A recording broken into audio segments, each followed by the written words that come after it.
Hey, I'm so excited for this month's forecast, the energy forecast for April, because when I shared a preview of it in the Q2 quarterly forecast that I did 2 weeks ago, the whole room lit up. People were laughing, leaning in, immediately getting into it. I could tell that they could feel the energy and were genuinely excited about it. And that lit me up because back in December, when I was looking ahead to the entirety of 2026, I was on a call and someone asked me a really great question, which was like, what are you most looking forward to? Like when you look ahead. And right away, I blurted out April and May. And maybe I didn't know fully at the time why, but now I do. And quarter two, specifically April, is shaping up to be one of my most favorite months of 2026. So my goal here today in this energy forecast, like all of my energy forecasts, is to help you feel more confident, more prepared, and to bring you tangible and actionable things that you can do to make the most of the energy that is coming. And I just had to laugh right before I hit record. I kind of got an aha moment and I was like, wow, this is why they say April showers bring May flowers. April and May are always very connected, but this year more than ever, they are. And I do not subscribe to perhaps the underlying message of that age-old saying that we have to get through the rain or something quote unquote bad needs to happen before we get the good, the flowers. I do not subscribe to that. Cancel, delete, right? And especially living in the Pacific Northwest, rain isn't bad because it happens all the time, right? But I do feel this very strong connection between April and May. And what we do or do not do in April is directly proportionate to how we will experience May. So let's get into it. Sometimes, again, my next episode, I feel you're going to laugh because it is coming out on April Fool's Day. And I talk about the importance of humor and levity in my work. And so when I got the download back in December for this month, April, sometimes I wish I get more profound visualizations or like it sounds just more, I don't even know, more serious maybe. But for April, I got a meme. And you've seen this meme kind of floating around the interwebs, and it's a graph. And on the bottom hand is effing around. So the more you F around, and then the other part of the axis is the more you find out. And of course, this is directly proportionate. And that is exactly this energy of April. April is asking you to experiment, to try new things, to really go for it. And if you do, you will be so happy that you did, because in May, you will have found out a lot of things. And if you don't, well, I'm not ominous, but you can figure out. You won't find out. And if you don't find out, you will always be searching. You will always be seeking. You will always be trying to find. And that type of energy is not what we want, especially in this season. So before we go any further, let's anchor in to the numbers here. So April holds the energy of a 5 this year. And we get that number by adding the 4 in April to the year, 2 plus 0 plus 2 plus 6, right? And then we get 14. 1 plus 4 equals 5. And this is really important to really feel into. In Pythagorean numerology, Pythagoras, that a squared plus b squared plus c squared guy, he has a home base for each of the numbers' frequency. And it looks like a tic-tac-toe board. So I want you to imagine a tic-tac-toe. And in the bottom left-hand side of the grid is the number 1. This is where we begin. And we go up. So one space up is the 2, one space up is the 3. And then we come back down to the bottom of the grid and the 4, 5, 6, 7, 8, 9. And this grid is really important because the numbers across the bottom are physical. The 3 numbers across the middle, the 2, the 5, and the 8, are emotional. And the numbers across the top, 369, yeah, Tesla, these are mental energies. And then we can also split this tic-tac-toe in half. The left side being more feminine and the right side being more masculine. So I love how you're already going there because I hear some of you asking, well, the 5 is like smack in the middle. Ding, ding, ding. Yep. So the 5 sits in that center square of the tic-tac-toe. And have everybody seen that show, Hollywood Squares, where of course you always pick the middle person because why? It gives you the most chance for connection because that middle space where the 5 sits in your body, which is your heart, is connected to all of the other numbers. And it is the only number that is. And so in the empowered side, in April, you will feel connected to a whole lot of different things, right? You will feel the energy of others and yourself so strongly. And it's kind of like maybe your head will be on a swivel a bit, like, oh, there's that, and there's that, and there's that. And you see how this also can be a really big challenge. The empowered side of being surrounded and being connected to all things can sometimes serve as a distraction. And perhaps like you're boxed in or you feel you can't do things because you are so connected to others. And herein lies the fundamental challenge and also the reward of the 5 is leaning into both. So when we feel into this energy, the most important piece that I keep coming back to is that this month is not asking you to figure everything out, right? We know in March, we were working on structure, on grounding. Now we're up in the heart, we're in the curiosity. This month, April, is asking you to get curious enough to find out. And there is a big difference here, a very strong discernment that I want to be clear. A lot of people might hear the F around and find out and thinks it means chaos, like reckless decisions. Just throw spaghetti at the wall and see what sticks. But that is not the vibe at all.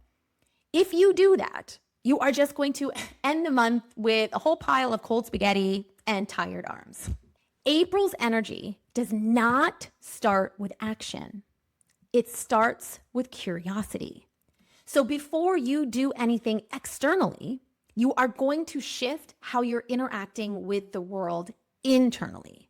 And the easiest place to start with that is being aware of the questions you ask. So many of us, when we're starting something new, we ask ourselves the question, well, okay, where do I start? What do I do first? And remember that meme that I talked about at the beginning. Remember, this is directly proportionate. So my suggestion for you is to ask the question, well, what do I want to find out? What do I want to know? And then reverse engineer. And by understanding and being curious about what you want to know, what do you want to find out? Well, the energy is going to tell you where to F around. The energy is going to tell you what action to take. Because April is so curiosity driven, I want to spend time here talking about the power of questions. Because I have observed that most people don't actually ask questions because they're curious. They ask because they know the answer that they want, but they want validation of it. It's like basically confirmation fishing, right? You know, the questions that, well, do you think this is a good idea? Should I really do that? Do you think they meant that? Right? And I laugh. We even know this in the way we Google search. So if you go to Google and you say, are dogs better than cats? You are going to get pages and pages and pages of articles and information that tells you, yes, in fact, dogs are better than cats, right? Whereas if you ask a different question, are cats better than dogs? Still a horrible question, because what are you going to get? You're going to get confirmation in the other direction. What is the question that you can ask out of curiosity? I wonder which is better. Is it this or this? Genuine curiosity, not confirmation seeking. Okay? So curiosity sounds more like, what would happen if? I wonder what's possible here, right? These more open-ended questions that feel uncomfortable sometimes to ask because we might be surprised with the answer. Curiosity opens doors, right? And in April, this will be a month where doors will open through curiosity. So curiosity is the key. And you know who is phenomenal at this? Kids. Because they ask questions with zero embarrassment, zero expectation. And this is the type of energy I want you to embrace in April. So I'll give you this example that happens all the time for me. So my kids will go into a restaurant or a store like Starbucks or, a coffee shop, and they won't even look at the menu. They'll just feel inside their body and be like, oh, like, what do I want? And then they will ask for it. And they will ask for something that is absolutely not on the menu. It's just what they want. They're curious if they have this because that is what they want. And most of the time I'm standing there and I'm thinking, oh my gosh, please don't ask that. It's not on the menu. Can't you just choose from what is given, right? 9 times out of 10, the person behind the counter goes, oh yeah, sure, we can do that. And I'm like, what? My kids get what they want, not because they know the system, but because they are willing to ask the question and they have no attachment to the answer. And as adults, we stop doing this. We assume that the answer is no before we even ask. We don't want to be surprised. We tend to want confirmation of what we already know. And that is a surefire way to really get stifled by the energy this month. Because April's energy says, ask anyway. Not because we're demanding something. If my kids asked for something and the answer was no, they would just order something else, right? It's not like I have to have this or nothing. They ask because they're genuinely curious if this person has what they want. And then after that curiosity, they will make the decision. Now, I want to be clear here. Just because you ask the question doesn't guarantee you that you will get the results, okay? This month is not saying that curiosity is looking for results. What does curiosity give us? Well, it gives us data. When we approach life with curiosity, we stop needing every move to be the right move, right? We're just collecting information. Did that work? Oh, interesting. Did that not work?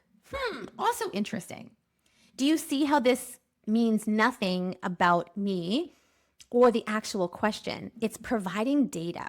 And if you think about this, this is exactly how a scientist approaches experiments. Many times, a scientist is really excited when their hypothesis is proven wrong. Why?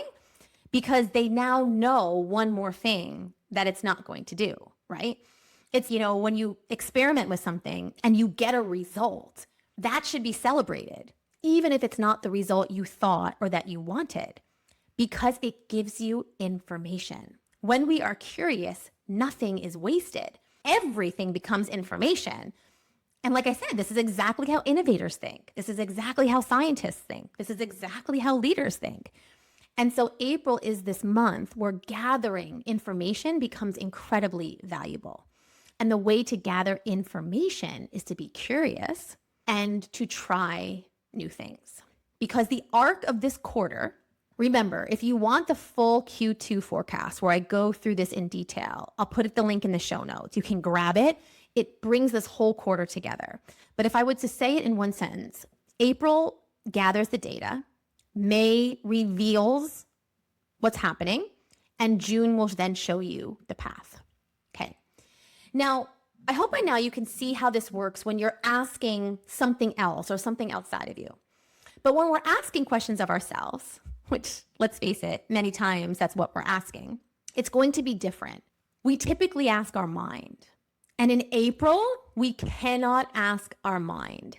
We have to ask our body. And you can do this in many different ways. You can muscle test.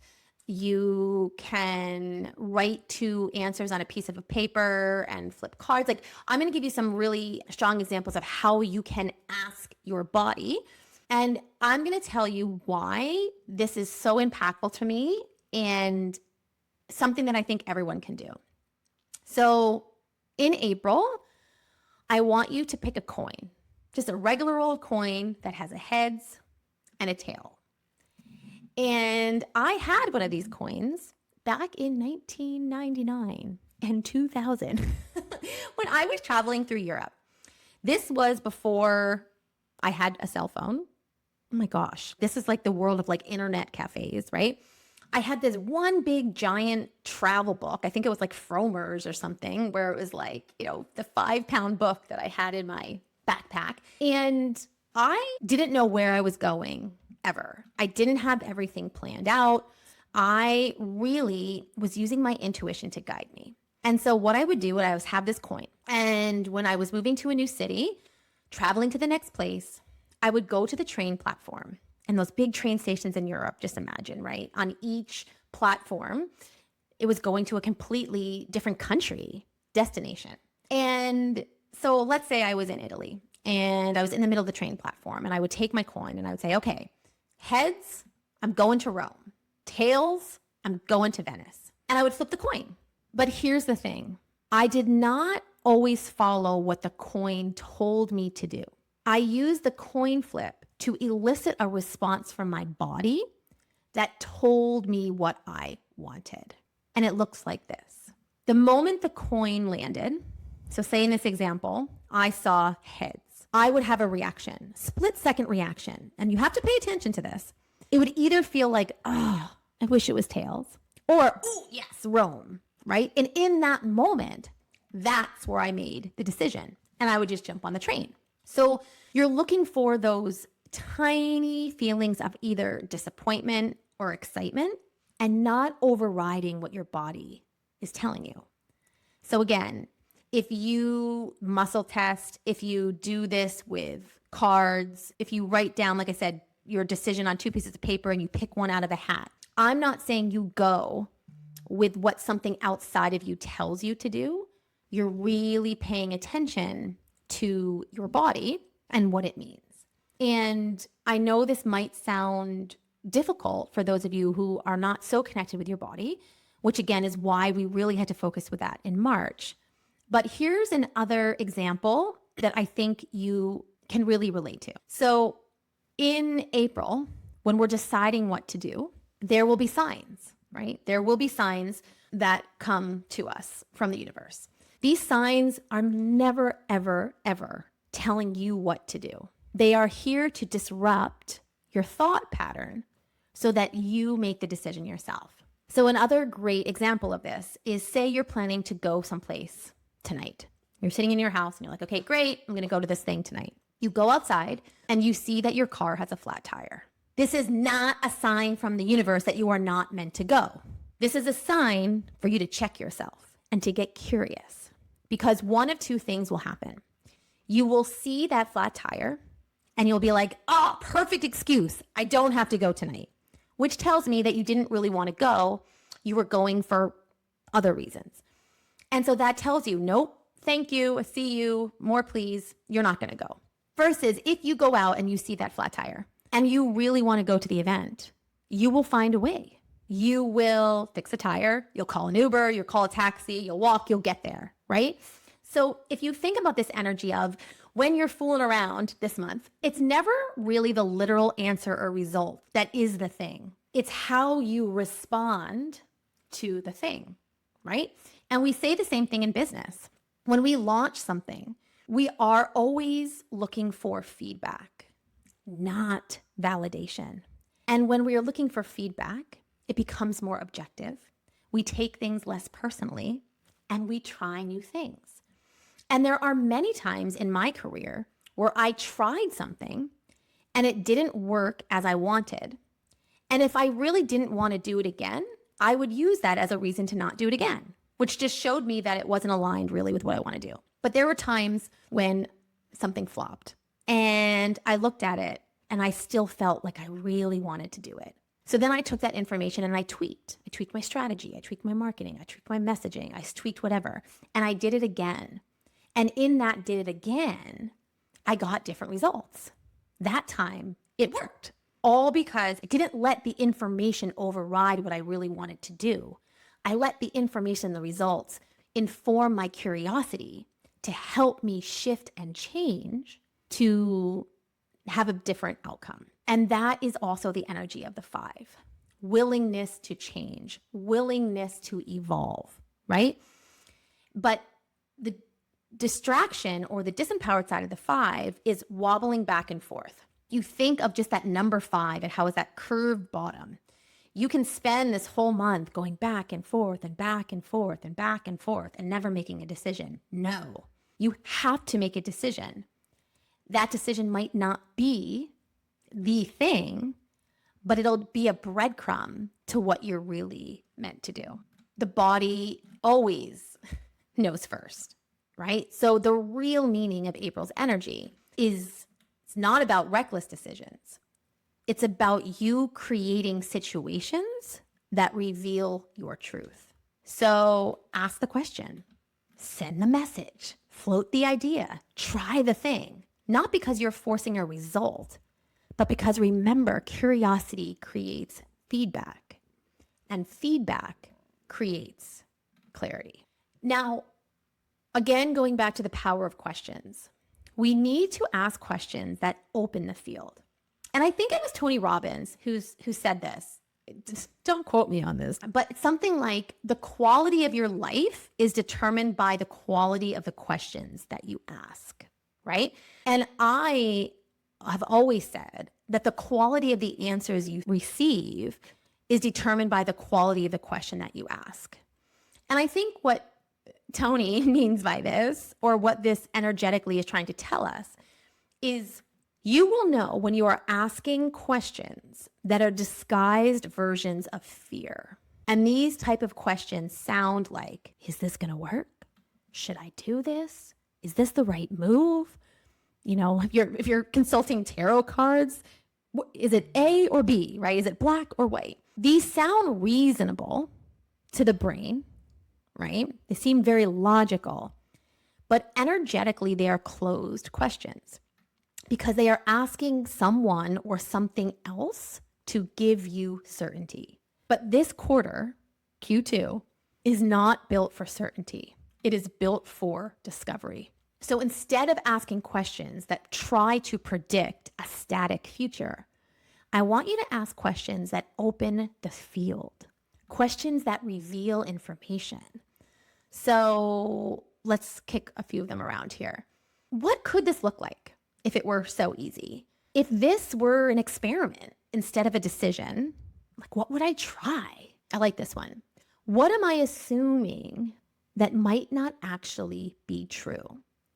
Am I basing this decision off of belief that perhaps I believed before, but might not actually be true? Which option feels more interesting, not just more logical? If I were 10% braver, what would I do? What would I try if I knew that I could change my mind later? I love this because this is also the energy of the 5. It's so temporary, right? It's just the middle point. And it's just such a beautiful energy. You see how you have enough information under your belt. You have the 1, 2, 3, 4, and you make a decision in the 5. But you still have enough time, 6, 7, 8, 9, to pivot and to change after this. This isn't a set it and forget it. It's the curiosity is unlocking discovery. And, I want to go back here to a little bit of the energy in March, which was planting the seeds. Okay. And it's really important to continue to bring this into April. And it was so funny because during my mastermind call a few weeks ago, this concept came in. And before I share this concept, I have to share with you that I'm not a gardener. So if any of this is gardening inaccurate, don't come at me. I mean, sure, come at me, let me know. But it's more about the energetics behind it. So when we are planting a garden, we are never just planting one type of seed, meaning there's this mix of annuals. So annuals are seeds that have one cycle. They bloom or they flower or they produce for the year, and then it's done. And then there are perennials, which come back year after year after year. So annuals live fast. They germinate, they grow, they bloom dramatically, they drop seeds, and then they're done. So energetically, these annuals are expression cycles. They're about creativity, experiments, ideas, these projects that burn bright for a moment, these creative sparks, these collaboration, these launches. They're not meant to last forever. So why do we plant them? They exist to create color right away. They exist to create momentum. And, interestingly, many annual plants produce a huge number of seeds right before they die, which again mirrors how sometimes short cycles, these bursts of creative energy, often produce the most ideas. And now if we look at the other side of this, perennials are different. Perennials work on root time, right? Instead of spotlight or sunlight time. The first year you plant them might look a little quiet, nothing too impressive above the ground, but underneath there is massive root development. And energetically, this is like mastery, it's identity, it's leadership, it's long-term work, it's deep relationships. It's a body of work that grows stronger over time. And so perennials energetically says, I'm not here for just a season. I'm here to be part of this ecosystem. And in April, we need both of these. You are going to have some ideas that are like the annual plants, quick experiments, short cycles, creative sparks, right? And you are going to have some ideas that are more perennial-like, things that want deeper roots. Both are valuable. And I really want you to hear this. You need both. If you only focus on the metaphorical annual energy, you perhaps will get a short-term gain or create this shorter-term momentum, but it will die out.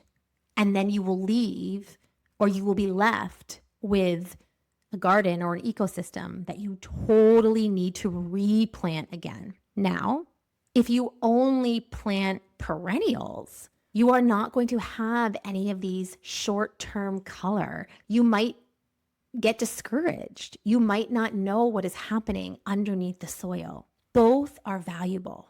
You need in your business, and I also believe in your life, these metaphorical annual seeds and these metaphorical perennial seeds.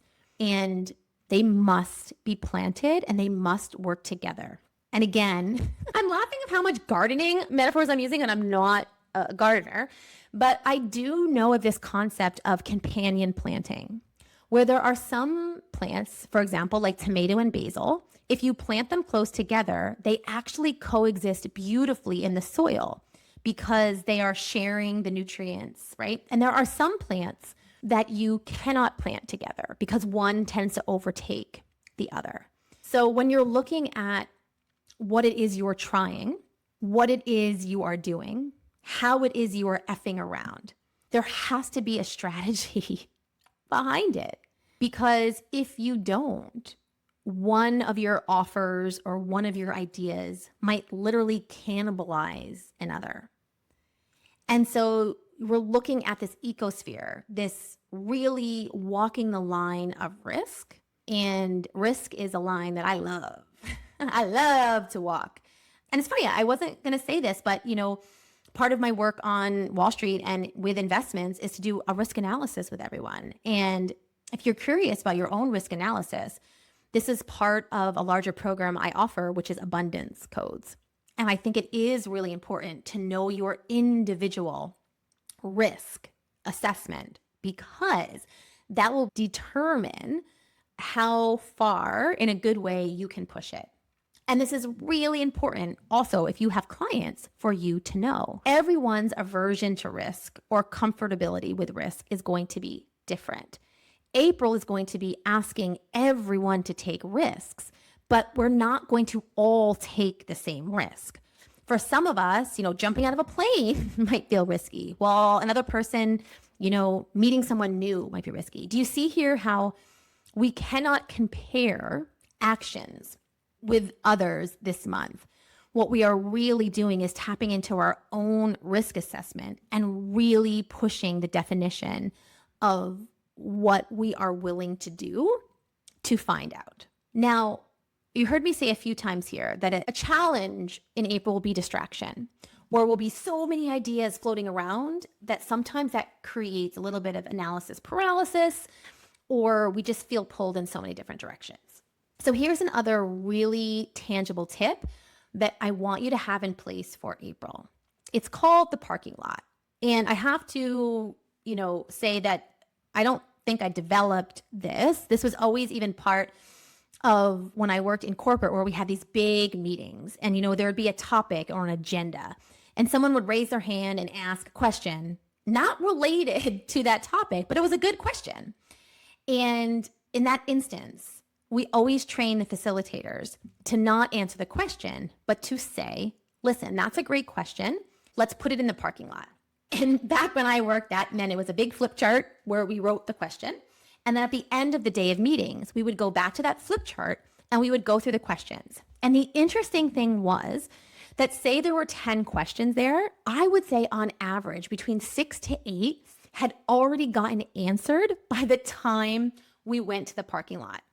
Amazing. Cross those off the list.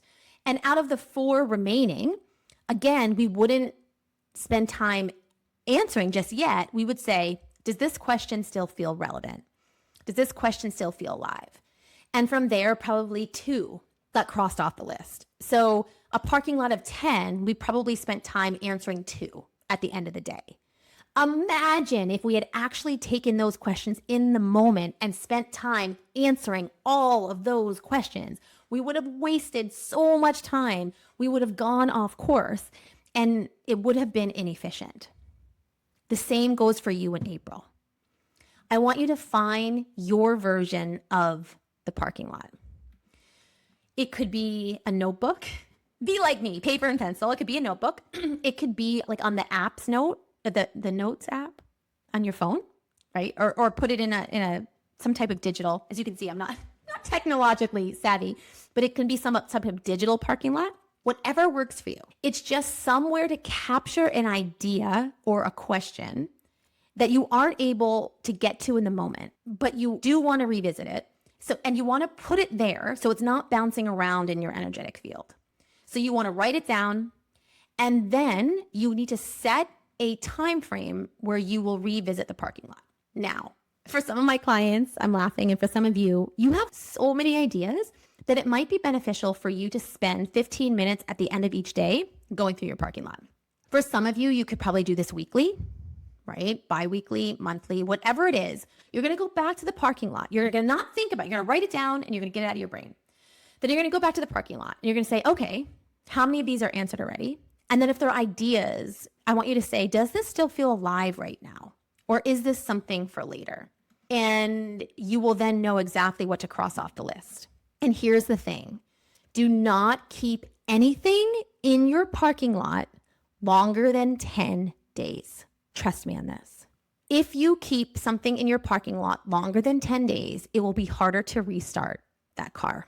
It is much better to take it out of your parking lot and allow it to drive back in later if it's energetically aligned. And here's where I know the heart will come in this month, because I feel some of these parking lot things for you might be intentions you had for 2026.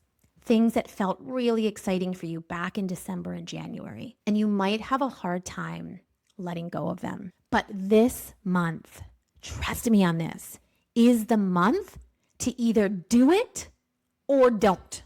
Because if you don't make a decision here and this stays in your field, it will be more of a disappointing ending in August than it is for you to proactively release it now. So if you want to work with April's energy well, I want you to think like a curious scientist. Run experiments, ask better questions, let your body give you feedback, gather the data.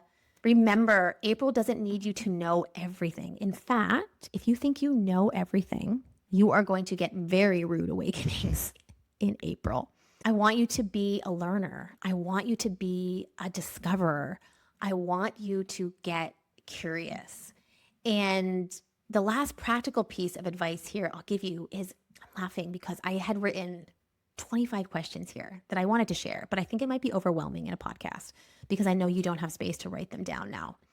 If you want a crash course and a made for you question bank on what types of questions will work well for you in life and business in April, I'm going to put it in the calendar. You get your first month for free. So download the calendar, get those questions. And also, because I am so attuned with this energy, and I have a very strong and beautiful relationship with risk, I feel a very important invitation here to give you. I have 2 spots open for Quantum Quarter. This is a 3-month container with me. So we'll be together for April, for May, and for June. And we are going to go all in on aligning this next chapter of your life, your business. These are the final spots that I will open until September. So if this energy is speaking to you, if you feel like me, where now is the time, if you feel ahead to June and you want to feel so intensely proud of how you showed up in April and May, let me help you. I will support you to do that. And if that energy is speaking to you, I will put the link in the show notes. It is by application only, so you can reach out if that interests you. Who knew that a 40-minute podcast could be birthed out of a single meme that I saw in the visualization? This, my friend, is the power of energy, and why I will always say that your biggest energetic advantage is figuring out how the universe speaks to you. As always, energy first, strategy second, and the energy that I really want you to take with you into April is curiosity. Have so much fun, F around so much, and I can't wait to reconnect with you soon to learn exactly what you find out.